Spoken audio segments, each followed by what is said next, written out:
अस्सलाम वालेकुम नाज़रीन, मैं हूं शेख रहमत अली। आप देख रहे हैं क्राइम टुडे न्यूज़।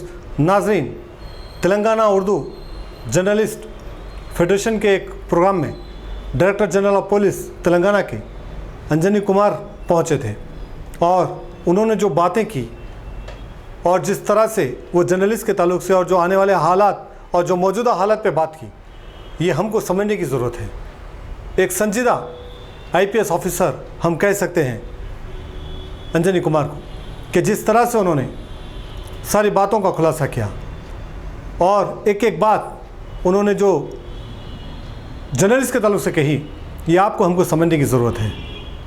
शायद ये महफिल में बैठे लोग कितने इनकी बात को संजीदा होकर समझे, ये हमें पता नहीं, लेकिन जिस तरह से उनका जो बयान आया है और जिस तरह से वो कह रहे थे कि सब में पहले जर्नलिस्ट को अपने बारे में सोचने का कोई हक़ नहीं। हम बार बार कह रहे हैं, आज TRP के नाम पर पैसा कमा रहे हैं जर्नलिस्ट, और उन्होंने ये कहा कि ये सोचना हमारा काम नहीं है कि हम कैसे पैसे कमाएं, हम कैसे लिखें, कैसे स्टोरीज़ को सामने लाएं, कैसे अवाम के मसलों को हल करें, कैसे अवाम के मसलों को हुकूमत तक पहुंचाएं, ये हमारी जिम्मेदारी है।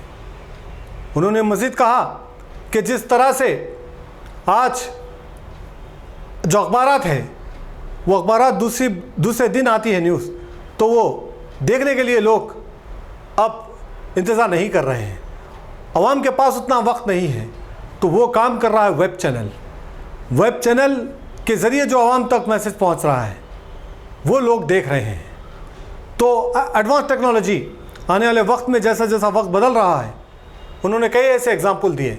आप इनका पूरा बयान सुनिए ताकि पता चलेगा कि अंजनी कुमार ने अपने ख्यालात का कैसा इजहार किया।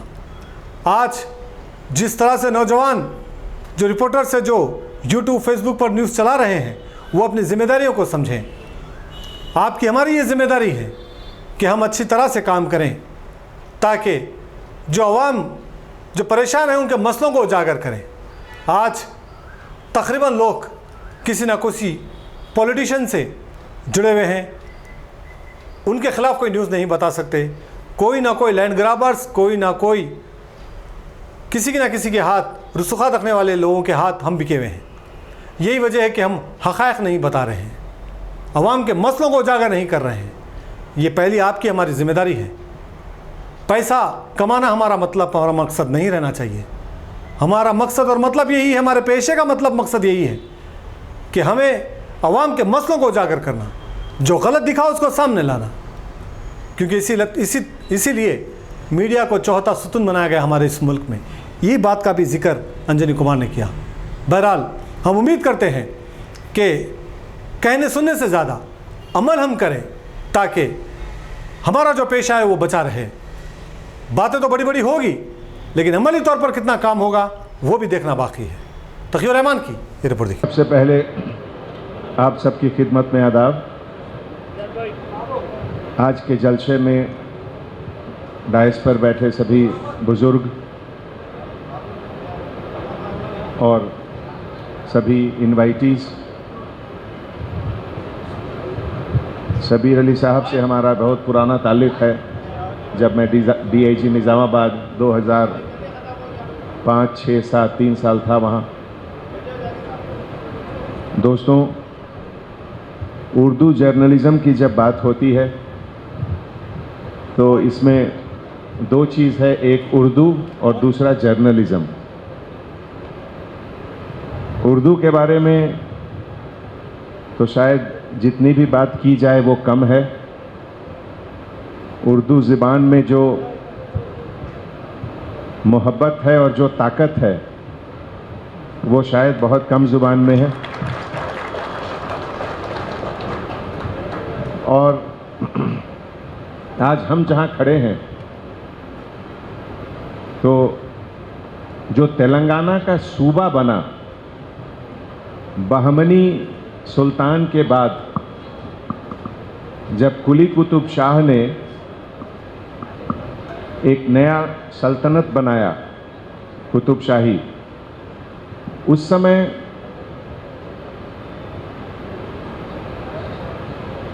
बहुत फारसी शहजादे भी थे उनके समय, और उन्होंने बाहर से दूसरे देशों से जैसे तुर्की, ईरान, फारस, सभी जगह से लोग आए और यहाँ की जो लोकल लैंग्वेज तेलुगु, हिंदी, संस्कृत सबसे मिलकर एक लैंग्वेज बना उर्दू। तो इसकी जो मिठास है इसमें आपको हर जगह का टेस्ट मिलेगा, हर जगह की खुशबू मिलेगी। और आज की तारीख में जब मैं जर्नलिज्म का बात करता हूं और जब दोनों को मिलाकर उर्दू जर्नलिज्म का बात करता हूं, तो सबसे अहम बात मैं यह समझता हूं कि जो आपके लिए एक बहुत बड़ा चैलेंज भी है, और इस चैलेंज से आपको सही तरीके से लड़ना है और आगे बढ़ना है। वो चैलेंज है टेक्नोलॉजी का। ये टेक्नोलॉजी के कारण आज जर्नलिज्म सोशल मीडिया के सामने थोड़ी कमजोर पड़ती दिखती है, और इसलिए इस चीज को आप कैसे लड़कर आगे आएंगे ये सोचना है। और खास करके जो बड़े मैनेजमेंट ग्रुप हैं मीडिया के, उनके लिए ये और भी अहम बात है। ये कोई जर्नलिज्म से जुड़ा हुआ चीज नहीं है। बदलते वक्त में हर जगह चीजें बदल रही हैं। आप क्रिकेट में देखिए, पहले 5 डेज मैच में 50,000 लोग जाकर देखते थे मैच। उसके बाद जमाना आया 50 ओवर्स का, 1 डे इंटरनेशनल का, और अब आ गया 2020। और सुनने में आया है कि दुबई में अब 10-10 भी शुरू होने वाला है। तो वही चीज जर्नलिज्म और मीडिया में भी है। अब 24 घंटे वेट करके अगले दिन का अखबार के लिए किसी को उतना सब्र नहीं है। सोशल मीडिया में 2-2 मिनट पे नई खबर आती है। वो सही है या झूठ है वो बात की बात है, लेकिन हर 10 मिनट में खबर जरूर आती है। तो उसको आप एक अपने प्लेटफॉर्म पर एक नए तरीके से कैसे उसको पेश करें, ये एक बहुत बड़ा चैलेंज है। और इसीलिए प्रिंट मीडिया, इलेक्ट्रॉनिक मीडिया, और अगर आप इसको कहें तो सेलफोन मीडिया, ये तीनों को एक साथ चलने की ज़रूरत है। और कोई भी बड़ा ग्रुप हो, आपको एक दूसरे से राइवलरी से ज़्यादा उनसे मदद लेने की ज़रूरत है। आज जर्नलिज्म की जब बात होती है, जर्नलिज्म में प्रोफेशनलिज्म बहुत ऊंचे दर्जे का है। और वो किसी भी लैंग्वेज, किसी भी भाषा में क्यों ना हो, इंग्लिश में हो, हिंदी में हो, तेलुगु में हो, उर्दू में हो, सभी अखबारों में बहुत अच्छे अच्छे आर्टिकल लिखे जाते हैं। सभी का सेंटर पेज, सभी का एडिटोरियल वाकई बहुत अच्छा रहता है। तो अगर आप तेलुगु के एडिटर हैं या अगर आप उर्दू के एडिटर हैं, तो क्या आप अपने रीडर को 2 घंटे के अंदर आज तेलुगु पेपर के सेंटर पेज में क्या क्या सब्जेक्ट आया उसको आप ट्रांसलेट करके आप दे सकते हैं क्या अपने रीडर को? अगर आप दे सकते हैं तो आप टेक्नोलॉजी को सही तरीके से यूज कर रहे हैं। और ये कोई बड़ी चीज नहीं है कि आपको ट्रांसलेशन खरीदना, किसी को बुलाना होगा और 50,000 रुपए का सैलरी देना होगा, कुछ नहीं। गूगल में ये फैसिलिटी है, गूगल ट्रांसलेट में ये फैसिलिटी है कि किसी भी लैंग्वेज के स्क्रिप्ट को 2 मिनट के अंदर ट्रांसलेट कर सके। तो अब ये जो लैंग्वेज का जो एक बैरियर है वो बैरियर नहीं रहा। अगर आज ईनाडू में कोई अच्छा आर्टिकल निकला है और आप उर्दू के अखबार के एडिटर हैं लेकिन आपको लगा कि ये इसकी बड़ी अच्छी लिखावट है, मैं अपने रीडर को भी इसको देना चाहता हूं, आप 2 मिनट में ट्रांसलेट करके आप उसको दे सकते हैं। ये बहुत ज़रूरी है। ये इसलिए भी ज़रूरी है कि इससे किसी एक वाकया के ऊपर अलग अलग कितने नज़रिए हैं उसका भी एहसास होता है, और आपके रीडर को ये पूरा हक है ये जानने का कि आप जो ये एक नज़रिया पेश कर रहे हैं, क्या इस वाक्य के ऊपर कोई दूसरा नज़रिया भी है क्या। अब इस टेक्नोलॉजी के एज में कोई भी न्यूज़ लोकल न्यूज़ नहीं रहता है। ये जो लोग कहते हैं ये तो लोकल न्यूज़ है, नहीं, अगर वो सही न्यूज़ है तो वो नेशनल न्यूज़ है।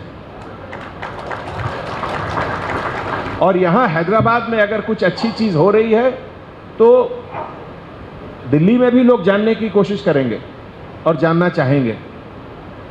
इसीलिए लैंग्वेज का बैरियर अब बिल्कुल नहीं रहना चाहिए, और सही मायने में टेक्नोलॉजी का यूज़ वही है कि हम कितनी जल्दी से जल्दी अपने रीडर को वो हर कुछ दे सकते हैं जो अवेलेबल है उस प्लेटफॉर्म पे, जर्नलिज्म के प्लेटफॉर्म पे, केवल उर्दू जर्नलिज्म के प्लेटफॉर्म पे नहीं, पूरे प्लेटफॉर्म पे।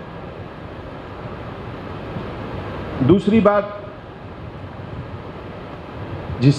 उसे भी मैं समझता हूं कि शायद चैलेंज ही है आपके लिए, और मुझे इजाज़त दीजिए कहने का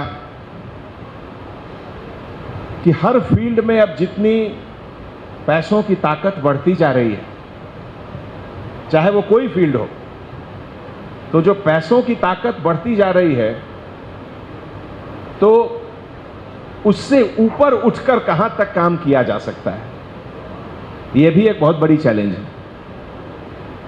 आज की तारीख में चाहे वो बड़े बड़े इंटरनेशनल टीवी चैनल हो या नेशनल चैनल हो या नेशनल अखबार हो या लोकल यहाँ के अखबार हो, सबके ऊपर कुछ न कुछ स्टैंप लगता है, ये उनका, ये उनका, ये उनका, ये उनका। क्या हम उससे ऊपर उठ सकते हैं? कहाँ तक वो संभव है? और अगर पॉसिबल है तो क्या हम रीडर्स को, जिसे कहते हैं एक ऑब्जेक्टिविटी, वो ऑब्जेक्टिविटी दे सकते हैं क्या? आज किसे वक्त है कि किसी एक वाकया के बारे में 4 अखबार पढ़े और 2 घंटा लगाए? उतना वक्त नहीं है। तो आपसे भी उम्मीद करेगा कि आप ऑल्टरनेट व्यूज भी लिखें कि हमारा सोचना यह है, हमारी समझ ये है, लेकिन कुछ लोग ऐसे भी इसको समझ रहे हैं। दोनों एस्पेक्ट रहे उसमें। तीसरी चीज मैं ये कहना चाहता हूं दोस्तों कि आज आप और हम यहां खड़े हैं, बैठे हैं, हमारी सबसे बड़ी ताकत क्या है? हमारी सबसे बड़ी ताकत है कि हम एक ऐसे देश के सिटीजन हैं जहां 70 साल से डेमोक्रेसी का पर्चा बुलंद है। आज अगर आप जापान, कोरिया से लेकर इधर अटलांटिक ओशन तक देखें तो शायद ही कोई देश होगा जहां सही माने में डेमोक्रेसी 70 साल से बरकरार है। वो हिंदुस्तान है। तो इस हिंदुस्तान के डेमोक्रेसी के लिए बहुत ज़रूरी है कि यहां हर व्यूज़, हर ओपिनियन को ऊपर रखने का मौका सबको मिलना चाहिए, और वो जिम्मेवारी आपकी है।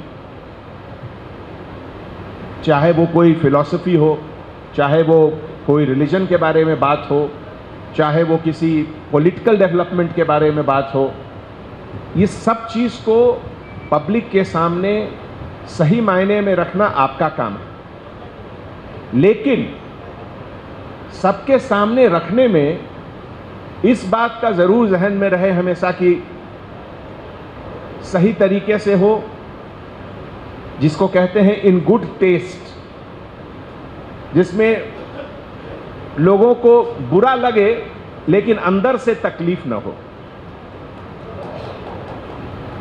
इसका मतलब ये कि अब जैसे अगर पॉलिटिकल राइवलरी हो, हमारे बगल में पॉलिटिकल लीडर साहब लोग बैठे हुए हैं, तो अगर पॉलिटिकल राइवलरी भी हो या किसी दूसरे ग्रुप्स की बात करें, तो अगर राइवलरी को अगर कुछ लोग दुश्मनी देख रहे हैं, तो मान लीजिए कुछ समय के लिए दुश्मनी भी हो, तो इतना ज्यादा न हो जाए कि अगर कल आप हम दोस्त हो तो शर्मिंदा होना पड़े। ये जिम्मेवारी भी आपकी है। चौथी बात मैं ये कहना चाहता हूं दोस्तों, वो भी हम लोग सबकी जिम्मेवारी है कि जो नई नस्ल हमारे सामने आ रही है, इस नई नस्ल को और उनके सोचने के तरीके को किस तरीके से मोल्ड किया जाए, एक सही रास्ते में रखा जाए, ये भी आपका काम है। कभी कभी एक छोटी सी चिंगारी भी बड़ी आग बन जाती है, और कभी कभी कोई बहुत बड़ा हादसा भी सही तरीके से अगर आप उसको बताएं तो वो कोई ट्रेजेडी नहीं बनता है, उसको चेक किया जा सकता है। किसी भी हालात में एक पॉजिटिव थिंकिंग ये बहुत जरूरी है हमारे लिए। आज जिस समय तेलंगाना स्टेट बना 2014 में, 9 या 10 डिस्ट्रिक्ट थे यहां, और 9 डिस्ट्रिक्ट को गवर्नमेंट ऑफ इंडिया के नोटिफिकेशन के मुताबिक बैकवर्ड डिस्ट्रिक्ट का कैटेगरी दिया गया था, दर्जा दिया गया था। और आज पर कैपिटा इनकम में गुजरात महाराष्ट्र से आगे है तेलंगाना। तो हर चीज में अच्छाई देखी जा सकती है, और आज इतना ज्यादा कंपटीशन है। कंपटीशन अब इंडिविजुअल लेवल पे नहीं है कि एक स्टूडेंट दूसरे स्टूडेंट से compete कर रहा है, अब एक शहर दूसरे शहर से कंपटीशन में है। अब हैदराबाद का comparison Delhi, Bombay, Bangalore, New York, Washington से है। इंडिया का कंपटीशन बड़े बड़े देशों से है, फ्रांस, जर्मनी, इंग्लैंड, हर सब से। तो ऐसे माहौल में हम लोग छोटी छोटी चीज को लेके आपस में उलझ नहीं सकते हैं। We cannot afford that. देश के लिए सोचकर अपने आने वाले नस्ल को ये बताना है कि आपके इंडिविजुअल नीड्स, आपके फैमिली की जो जरूरत है, आपकी व्यक्तिगत जरूरत है, उससे ज्यादा जरूरी है आपके स्टेट और आपके कंट्री की क्या जरूरत है। और इसलिए कभी कभी इंडिविजुअल सैक्रिफाइस, अपने खुशियों का सैक्रिफाइस, अपनी उम्मीदों का सैक्रिफाइस करना पड़ता है। मैं एक छोटा सा एग्जाम्पल देता हूं। हो सकता है कि किसी एक बैच में, अगर कोई 12th का बैच है किसी स्कूल का, तो हो सकता है उसमें 100 बच्चे इंजीनियरिंग पढ़ना चाहें, और इंजीनियरिंग कॉलेज भी है उतनी, लेकिन शायद सोसाइटी के लिए उतनी ज़रूरी नहीं है, क्योंकि 4 साल के बाद जब वो इंजीनियरिंग पास करेंगे तो मार्केट में उतना जॉब नहीं रहेगा इंजीनियरिंग का। तो इसलिए उन बच्चों को अपना इंडिविजुअल जो चॉइस है उसको दरकिनार करके हो सकता है कोई और सब्जेक्ट पढ़ना पड़े। इसी तरीके से हो सकता है कंपनी की बात हो, तो कुछ कंपनी चाहती है कि हम एक पर्टिकुलर लाइन में जाना चाहें, लेकिन उस लाइन में जितनी कंपटीशन है, आपको जितनी मेहनत करनी पड़ेगी, उसके 50% कम मेहनत में शायद आप दूसरी लाइन में जाएं तो आपको अच्छा रिजल्ट मिलेगा। तो ये सब चीज रहबर आप हैं। जर्नलिस्ट से सबसे बड़ा अपील है कि आपको ये सब चीज की समझ होनी चाहिए, और इसीलिए हर जर्नलिस्ट को एक जिसे कहते हैं डोमेन नॉलेज, आप अगर इरिगेशन पे आप कुछ लिख रहे हैं तो आपको इरिगेशन पे कम से कम 10,000 पेज आपको आपके जहन में पढ़ा हुआ होना चाहिए, तब आप कंपेयर करेंगे कि क्या है। अगर आप एग्रीकल्चर पे लिख रहे हैं, मिनिमम सपोर्ट प्राइस के बारे में लिख रहे हैं, तो आपको उसके बारे में उत्तर प्रदेश में क्या हुआ, बंगाल में क्या हुआ, महाराष्ट्र में क्या हुआ, केरला में क्या हुआ, अच्छी तरीके से जानकारी होनी चाहिए, जिसमें कि आप जो भी अपने रीडर को बता रहे हैं वो उसका समरी उसको बहुत अच्छा लगे। अगर आप क्राइम के बारे में लिख रहे हैं तो क्राइम के बारे में भी किस तरीके से लिखें। दुनिया में ऐसा कोई जगह नहीं है जहां क्राइम जीरो हो सकता है ही नहीं। जहां अच्छाई है वहां बुराई भी रहेगी, जहां अच्छे लोग हैं वहां क्रिमिनल भी रहेंगे, जहां क्रिमिनल रहेंगे वहां क्राइम भी होगा। लेकिन उसको किस तरीके से बताएं, किस तरीके से प्रोजेक्ट करें, जिसमें कि किसी को डीमोटिवेट करने का गोल नहीं रहे। अगर किसी को डीमोटिवेट करना है तो आपको और हमको मिलके क्रिमिनल को डीमोटिवेट करना है, पुलिस ऑफिसर को डीमोटिवेट नहीं करना है। तो आज ज्यादा वक्त न लेते हुए मैं ये कहना चाहता हूं कि जो कहा जाता है प्रेस को कि the 5th pillar of the state, तो आज की तारीख में आपके ऊपर हमारे देश की बहुत बड़ी जिम्मेवारी आपके ऊपर है। और खास करके जो नए जर्नलिस्ट, नए रिपोर्टर्स जो आ रहे हैं, उनसे मैं अपील करूंगा कि खाली वक्त में बहुत पढ़ें। आप लोग लकी हैं कि आपके सामने पूरा इंटरनेट आपके हाथ में है। जिस सब्जेक्ट पर भी आप चाहें, आप सब कुछ आपके पास है। आप पढ़िए, अपने आप को एनरिच करिए। आपकी अमीरी आपकी तनख्वाह से नहीं दिखती है, आपकी अमीरी आपकी लिखावट से दिखनी चाहिए। और जो सीनियर यहाँ हैं, मैनेजमेंट के लोग, एडिटर्स, उनसे भी मैं अपील करूंगा कि आपका काम है हाथ पकड़ के नए राइटर्स को एनकरेज करना। मैं बहुत देखता हूं नए नए जो रिपोर्टर्स आते हैं, उनके अंदर जितना जोश रहता है, उनके अंदर जितनी खुशी रहती है कि हाँ मैं कुछ लिखूं, उनको सपोर्ट चाहिए आपका। पुलिस डिपार्टमेंट के तरफ से जहां तक भी होता है हम लोग ज़रूर मदद करते हैं। और हमारे डिपार्टमेंट में लगभग हर डिस्ट्रिक्ट में स्टेट लेवल पे पीआरओ हैं, और जो भी चीज़ की ज़रूरत होती है वो तुरंत जल्दी से जल्दी शेयर करते हैं।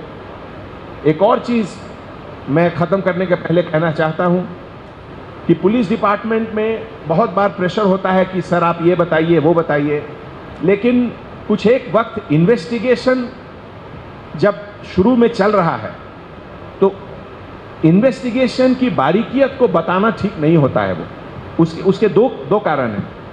पहला तो ये कि अगर वो क्राइम अभी पूरे तरीके से सॉल्व नहीं हुआ है और इनिशियल लीड्स हैं, वो लीड बहुत तरह के लीड हो सकते हैं।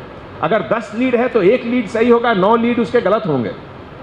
लेकिन वो 10 लीड अगर आपको हम बता दें अभी, तो हम क्रिमिनल को अलर्ट कर रहे हैं कि कैसे तुम बचो, कैसे तुम भागो।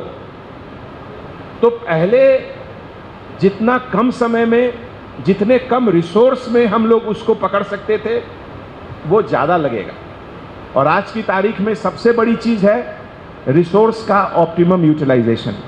अगर किसी एक क्राइम को इन्वेस्टिगेट करने में मैं 5 लाख रुपए खर्च कर रहा हूं, 5 लाख रुपए खर्च मतलब हर इन्वेस्टिगेटिंग ऑफिसर्स को सैलरी मिलता है। अगर वो गाड़ी में गया कहीं दूसरा स्टेट तो पेट्रोल भरना पड़ता है, वहाँ कहीं रहेगा तो होटल में उसको खर्च करना पड़ता है। तो ये सब चीज़ भी बचाना आपका और हमारा काम है। और इसीलिए मैं हमेशा कहता हूँ कि आप में और हम में फ़र्क कोई नहीं है। आप भी पुलिसमैन हैं, हम भी पुलिसमैन हैं। फ़र्क है कि हम खाकी पहनते हैं, आप सिविल ड्रेस में हैं। तो दोस्तों, मुझे बहुत अच्छा लगा आप लोगों से मिलकर, और एक बार फिर मैं तहे दिल से आप लोग का शुक्रिया अदा करना चाहता हूं। और आज के इस अच्छे मौके पे सभी को पुलिस डिपार्टमेंट के तरफ से बहुत बहुत मैं आपको हार्टी कॉन्ग्रेचुलेशन, शुभकामनाएं सब देना चाहता हूं। हर चीज़ में हमारे हैदराबाद शहर और तेलंगाना का अच्छा नाम है, जर्नलिज्म में भी बहुत अच्छा नाम है। मैं उम्मीद करता हूं कि आने वाले समय में आप में से नेशनल लेवल पे और अच्छे से अच्छे लोग आएँ और हम आपके साथ हैं। हमारे तरफ से जो भी मदद आपको मिलना चाहिए मैं ज़रूर करूँगा। शुक्रिया। बहुत बहुत शुक्रिया अंजनी कुमार साहब। अल्हम्दुलिल्लाह, अपने मुक़द्दस नाम की तरह हर दुल्हा दुल्हन की हयात नौ के आगाज का बावखार नाम HKGN फर्नीचर्स। जी हाँ, HKGN फर्नीचर्स NRIs कारनशीन फैमिलीज के लिए दीदाजेब, शानदार, शाहकार, मजबूत और पायदार, दिलकश और दिलनशीं शादी के फर्नीचर का सबसे बड़ा शोरूम अब Shastripuram king colony main road के पुरसुकून माहौल में। पसंद फरमाइए आपकी शहजादी के लिए खूबसूरत जहेज का मुकम्मल फर्नीचर सिर्फ 29,999 रुपए में। जी हाँ, 29,999 रुपीज। जी हाँ, फख्रे हिंदुस्तान सदर मोहतरम बैरिस्टर असदुद्दीन अवैसी साहब के मकान के बिल्कुल करीब आपका अपना HKGN फर्नीचर्स। 9618650827